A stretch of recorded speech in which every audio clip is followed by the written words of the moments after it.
on your side. WBTV News starts right now. Live at 5, floodwaters recede, giving us the first look at the utter devastation left behind from Hurricane Helene. You know, I've been through this before, but it'll be all right. And now we're hearing from the people left with nothing but the items on their back and their loved ones, plus details on how you can help. And from Charlotte to South Carolina to Ashe County, we're on your side with live team coverage, giving you a first-hand look at the damage. Lisa. And we're still expecting some scattered showers to impact our mountain communities, even the rest of us in the Piedmont area. We're going to talk about when we can expect some significant clearing next. And now that floodwaters have receded in some areas, we're getting a better idea of just how much destruction Helene brought upon our communities. These are photos sent in by viewers showing homes damaged or in pieces. Thanks for joining us live at 5 on your Monday. I'm Siobhan Bryan. The storm made landfall Thursday night in Florida as a powerful Category 4 hurricane. At least 120 people are dead across 6 states. Of that count, at least 34 died in North Carolina, 29 in South Carolina. Just in Buncombe County alone in the Asheville area, the county manager there says about 600 missing persons reports have been received through an online form. President Joe Biden said earlier today that he'll make sure every resource is available to help. Now live at 5, we're on your side with live team coverage across the WBTV region. Our crews are everywhere from South Carolina all the way up to the Virginia border in western North Carolina. WBTV's Claire Kopsky starting us off this evening, joining us in Morganton. Well, Siobhan, as you drive through Morganton, the mud is what tells the story here. Up here on this parking lot of a restaurant, a shovel, strewn along with other debris. As you can see up here in the bushes, all the way down, you can see that the mud got all the way up here. This is Silver Creek in the southwest corner of Morganton. You've got a pallet up in a tree. The water now pretty receded here. Hard to understand how the water could have gotten all the way up here to where we are standing. This is off of Carbon City Road, and just about a mile away on the other side of this, where this creek snakes around, is Freedom High School. In these pictures, you'll see the football field of that high school and the field house flooded by feet and feet of water that took over the stadium, causing intense flooding.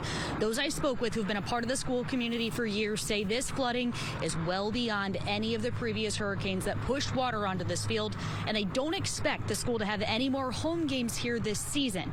Now, school is out through Wednesday right now, but could be longer as the cleanup continues. A business owner and resident off Carbon City Road in southwest Morganton, who's dealt with flooding in this community several times during the past 20 years, told me that while they always appreciate the help cleaning up, they know what to expect. A lot of people's going to sit back and look and gawk and just see what's going on and don't get involved. Today, people don't seem like they don't want to get involved anymore. That's the problem with disasters. They'll come and help you a little bit, and then you don't see them anymore. You try to make friendships out of them to last a lifetime, but people seem like they don't want to do that anymore. Now, he and others tell me as the support is pouring in, they're hoping those who come and offer to help this time remember the effects of the storms like this that they take months and years to recover from, and they will still need help then. Now, donations here in Morganton are being accepted at Foothills Higher Education Center. That's off Highway 18. They're open tonight until 8 o'clock. You can drop off donations anytime between 8 a.m. and 5 p.m. ongoing. But if you want to pick up donations, if you're someone who's been severely affected by this storm, they will be open until 8 p.m. We're live in Morganton. I'm Claire Kopsky, WBTV, on your side. Good information there, Claire. Thank you. And WBTV's Jason Puckett continues our team coverage this evening from Lake Lure in Rutherford County. Jason. Yeah, we're standing just down the river from that Lake Lure Dam, which they said was going to imminently fail. Thankfully, that didn't happen, but that doesn't mean the damage here wasn't still severe. Let's show you here. We're standing on what is now the new bank of the Broad River here. The folks who run some businesses in this area told us that this is about 20 feet pushed back from where it used to be. And you can see newly exposed earth here filled with wooden foundations. There's some concrete pads. They tell us there used to be about a 20-foot deck here that stretched out over the Broad River. All of this completely taken out. And just to put that in context, this was with the water that was being let out and falling, not from a dam failing. Imagine how much worse it could have been if that failure had happened. We were pretty blessed, all things considered, because there were times we heard like everything's just gone. And obviously in Chimney Rock, there is a whole side of the road that's just gone. So we feel blessed. It's been awful. Yeah, the business owners we spoke with said the hardest part right now is even figuring out how to move forward, what steps need to be done because so much damage has been done. Where we're standing right now, about under 3 feet of water at its worst. As you can see, a lot of work ahead. We'll keep bringing you updates here from the Lake Lure area. For now, though, Jason Puckett, WBTV, on your side. Jason, thank you. We are seeing some good news. State and federal officials flying in hundreds of boxes full of supplies to western North Carolina. The State National Guard posted this video on social media. You can see the back of the aircraft nearly full of supplies that are so needed in our area. There are much better conditions for those flying in those supplies. First Alert meteorologist Lisa Villegas is here. So what does the week ahead look like? I mean, so many people have a long week ahead of them, just cleanup and recovery. Absolutely. So we're still expecting these scattered showers to be ongoing here, Siobhan, especially the next couple of hours for those up in our mountain communities. Now, the good news is we will see high pressure building in, so this means drier weather and temperatures remaining fairly steady. So here's what we're seeing right now with the satellite radar view. You can see some showers and thunderstorms depending on where you are across North Carolina. Now, those way out to the east, which does not include our viewing area, this is where we are seeing some tornado warnings and some severe weather. For us, that is not the case. In fact, a lot of these showers as we zoom in, especially for those down in parts of Mecklenburg County, tracking out towards the east. But let's zoom in for those mountain communities. This is where we're seeing a little more widespread rain, which will continue to impact the area for at least the next hour or two. And then a lot of this will dry up early tomorrow morning. Now, the good news is not seeing significant rain totals, but at this point, we don't need anything. Now, fast forwarding 7 o'clock tonight, you can see a lot of that rain really starting to dry up. A sprinkle or two, yeah, still possible, but I do think we're going to see a lot of clearing.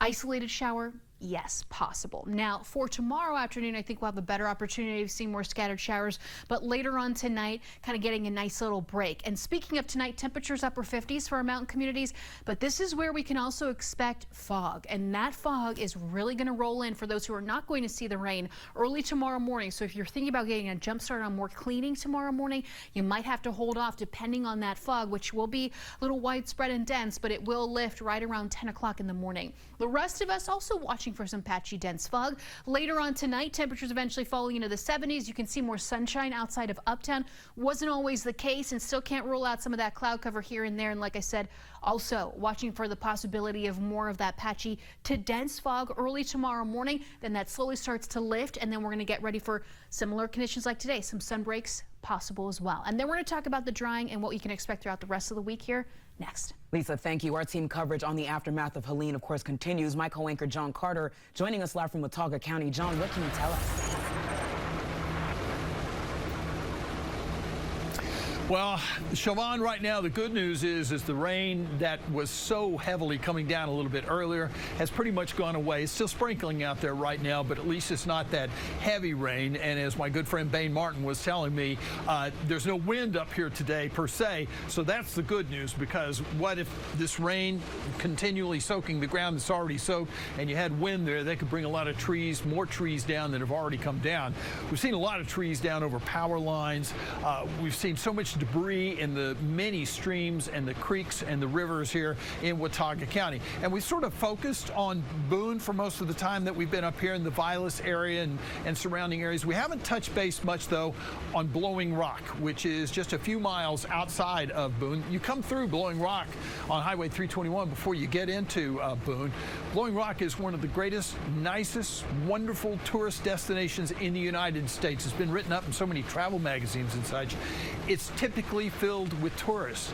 But surprisingly, right now, town officials are saying now is not the best time to come, even though in Blowing Rock, most of the businesses along the main avenue there have their electricity. They're open. The restaurants are open. I talked to Tim Knight, who's a good friend of mine, who's a cook at one of the restaurants here, and he is saying they were open today. They're going to be open tomorrow. So a lot of businesses are, but maybe now is not the best time. I spoke to the town manager of Blowing Rock, Shane Fox, earlier today, and he talked about that very thing. And so we're asking folks right now, if you don't have to travel up here, maybe not for the next few days, and allow us to continue. Even with the folks we talked about earlier with the electricity, we still have about 20% of the town without electrical. We have electrical crews and public works crews all throughout the town and throughout the area still providing access and cleanup methods. So we prefer at this point just to kind of limit travel if not necessary.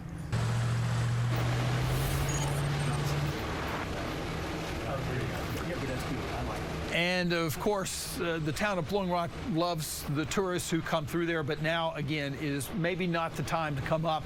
And part of that reason is because of what we've been talking about all day long today, and that is the helpers, the people who've come out to help others. And the town of Blowing Rock wants to, allow its people and have some of the folks from there who aren't experiencing some of the horrible things that they're experiencing here in Watauga County to be able to come and help out here. And so many of the town people are not in Blowing Rock right now, and so they might not be able to service folks as greatly as they normally would be able to do. So if you're thinking about coming to the mountains this weekend, maybe you ought to think about that, maybe put that off another week or so that they can get back up their strength as they would like to be able to do, because when you go to Blowing Rock, they want to treat you as good as they possibly can, the restaurants and all.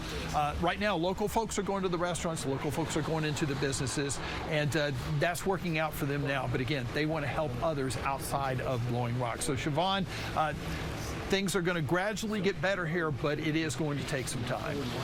Absolutely, and of course, we'll continue to watch as these communities pour into each other. Meanwhile, firefighters and first responders across the country are responding to the call for help in the Carolinas, but the storm leaves them with minimal resources to give that help. Nakana Fire and Rescue sent 4 men to help out the Black Mountain Fire Department Friday. The first responders say they weren't expecting a mission to deploy, but say when they received the call, they knew they needed to respond. The men described the situation in western North Carolina as a mess. It's a mess up there. I'll say that. They haven't been able to shower. They've been up there. There's nowhere to fill our trucks up with water. So it's just a mess. He says the group is expected to return home tomorrow if everything goes as planned. President Joe Biden said earlier today crews traveling all the way from San Diego to western North Carolina are on their way to help. And if you're looking for ways to help out, we're on your side. The website is helenehelp.org. It'll take you straight to the Salvation Army website. You can also take out your phone, open the camera app, and aim it at that circle on your screen. You click the link that pops up. It takes you where you need to go. 100% of your donation will go toward disaster relief operations. You can also find more information on other relief efforts on our website. Just go to WBTV.com and look for this article. Meanwhile, families are on edge after being told the Lake Lure Dam was imminent of failing on Friday as Helene slammed into the Carolinas. Up ahead, a WBTV investigation finds while the dam is now stable, it's not up to code, raising questions about your safety. Lisa. Next couple of days, we are really going to dry out as high pressure returns, a little more sunshine as well as temperatures remain in the lower 80s. We're going to talk about what we can expect up in the mountains as well, and a look at that 7-day forecast next. I'm in downtown Lansing, where flash flooding on Friday destroyed everything. Water well over my head. I'm told neighboring towns like Creston still are cut off from the outside world. I want them to know we're not leaving until the job is done. Live at 5, we're on your side tracking the latest with Helene recovery efforts. President Joe Biden says he plans to visit the Tar Heel state this week. Concerns about Helene turned into a potential catastrophic situation when officials announced the Lake Lure Dam was imminent of failing and flooding more homes around the town. Officials now say the dam is stable, but the fear of it failing has a lot of families terrified for their loved ones in the area. Investigative reporter David Hodges has been digging into the history of the dam and why it risked failing during the storm. He joins me in studio with what he's found. David? Yeah, according to multiple records I found on the Town of Lake Lure's webpage, the dam does not meet current state safety requirements, but that is often common for a dam that was originally completed in 1926. The town is in the planning process to build a new dam and repair and replace many of the mechanisms on the current dam that play a crucial role in maintaining water levels during flooding events like this one. As the sun started rising in Lake Lure Friday morning, so did concerns about the dam. The town sent emergency messages at 9 and 10 a.m. saying water was spilling over the dam, called overtopping, and people needed to evacuate. At 10:56, Rutherford County Emergency Management sent an alert warning dam failure imminent, evacuate to higher ground immediately. Records the WBTV Investigates team found through the town of Lake Lure, which owns the dam, and North Carolina Department of Environmental Quality, which regulates dam safety, show numerous safety issues the town was working to fix.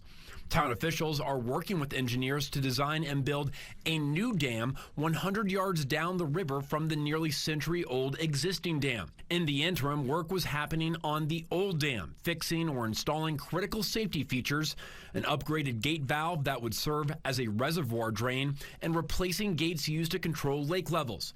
But town records indicate those projects hadn't been completed by the time Helene struck. WBTV has reached out to town officials and engineers to ask about the impact these pending projects had on the flooding, but most town leaders are busy with emergency efforts to reach stranded residents and evacuate them.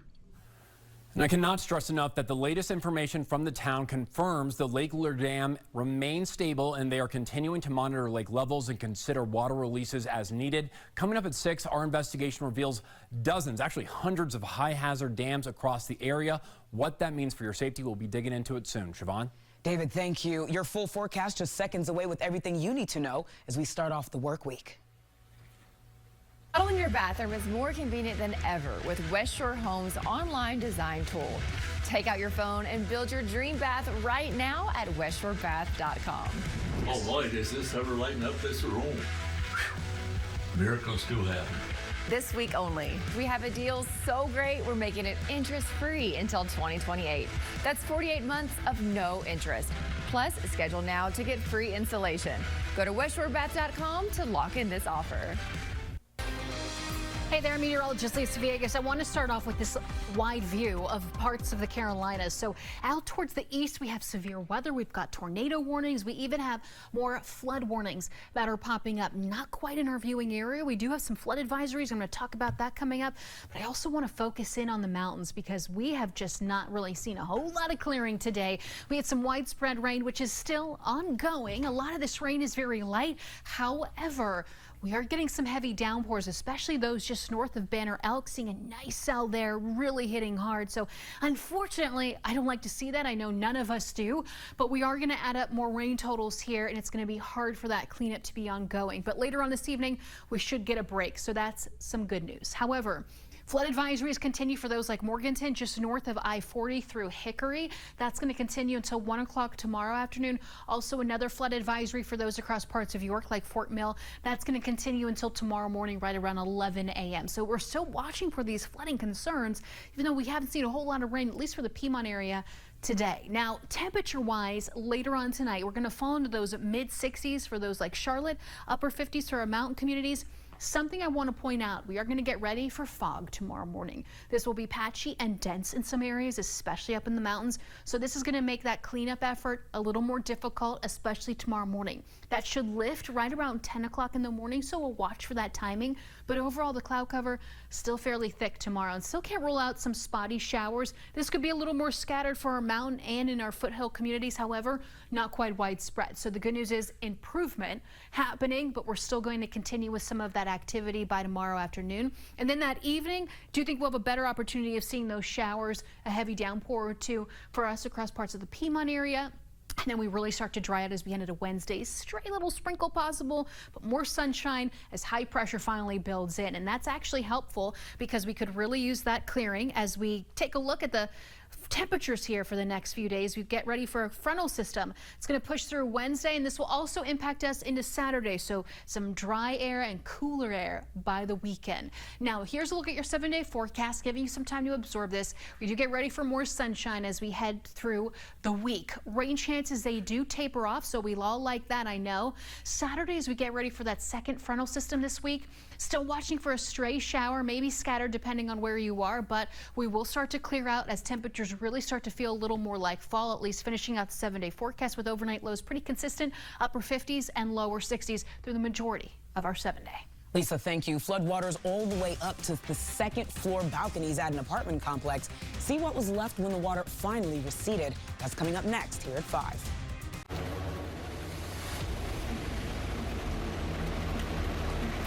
I'm John Carter, live in Watauga County, which has been hit hard by the aftermath of Hurricane Helene. We were talking earlier, though, about the helpers, the people who come out. You never know where they come from. This is a sandwich. We were just standing here, and a car came by, and they just had dozens and dozens of sandwiches from the World Central Kitchen is the organization, and they go to areas that have seen natural disasters, and they provide food and other items for folks who are out there. But that's what the helpers are all about.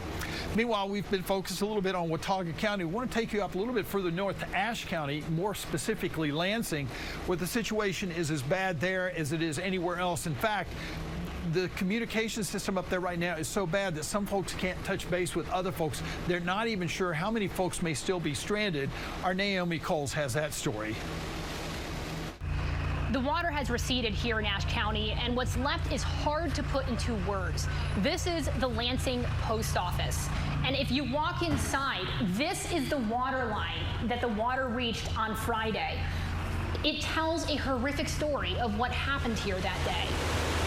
The flash flooding came in an instant. The water was about 5 feet up. Shelby, who runs the general store in downtown Lansing, says 1 minute the floor was dry, 30 minutes later it was 5 feet high. She escaped with her life. Others weren't so fortunate. When the water was about to my shoulder level, I realized I needed to get out of here. You were here until it was shoulder level? I was, yeah. I mean, I clearly just was trying to do anything that I could. We'd heard a report that just a man and woman went out of their house to see if they could get out, and they washed her off the porch, and they went to check on him the next morning and heard he had just told them that she'd washed away and there's nothing they could do. Town officials tell me they can't even confirm the number of people who have died in the surrounding area. Some people have heard 2, some people have heard 4, others have heard as high as 10. No one knows yet. I'm going to have more on this horrific situation on WBTV News at 6. Reporting in Lansing, Naomi Coles, WBTV, on your side.